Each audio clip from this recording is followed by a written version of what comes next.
கட்சி தொடங்கிய காலத்தில் இருந்து தேர்தலில் நிற்கிற களத்தில் எவரோடும் சமரசம் இல்லை, கூட்டணியும் இல்லை, நோட்டுக்கும் சீட்டுக்கும் எவரிடத்திலும் பேரம் இல்லை.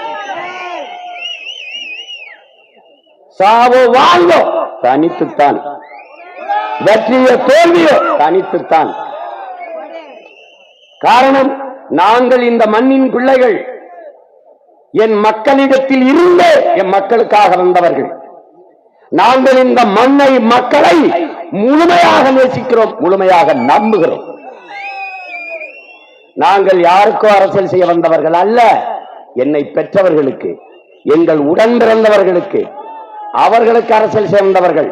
வந்தவன் போனவனுக்கெல்லாம் வாக்கை செலுத்தி வலிமைப்படுத்திய என் உறவுகள் சொந்த பிள்ளைகளை கைவிட்டுவிட மாட்டார்கள் என்ற அசைக்க முடியாத நம்பிக்கையும் உறுதியும் தான் இந்த களத்திலே தொடர்ச்சியாக எங்களை தனித்து நிற்க விடுகிறது. நாலு நாயை கூட்டிக் கொண்டு வேட்டைக்கு போனால் அது சரியாக இருக்கும். கழுதை புலி 1000 கழுதை புலிகளோட போய் வேட்டையாடினால் சரியாக இருக்கும். ஆனால் புலி தனியாய் போய் வேட்டையாடினால் தான் அதற்கு பெருமையாக இருக்கும்.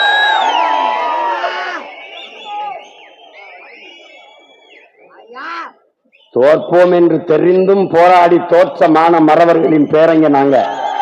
பரவாயில்லடா பரவாயில்லடா பரவாயில்லடா பரவாயில்லடா. எங்க பாட்டா அழகுமுத்துக்கோனை கைது பண்ணி நிறுத்திருக்கான். அங்க காட்டி கொடுத்த துரோகிகள் இருக்கான். வெள்ளக்காரன் படையில நின்று நம்மவனே சண்டை போட்டு தோக்கரிச்சான். அப்ப நம்ம பாட்டம் சொன்ன உரையாடல கவனி வீர வசனத்தை, தோற்றாலும் செத்தாலும் இந்த மண்ணில் வீர மறவர்களாக விழுவோம்.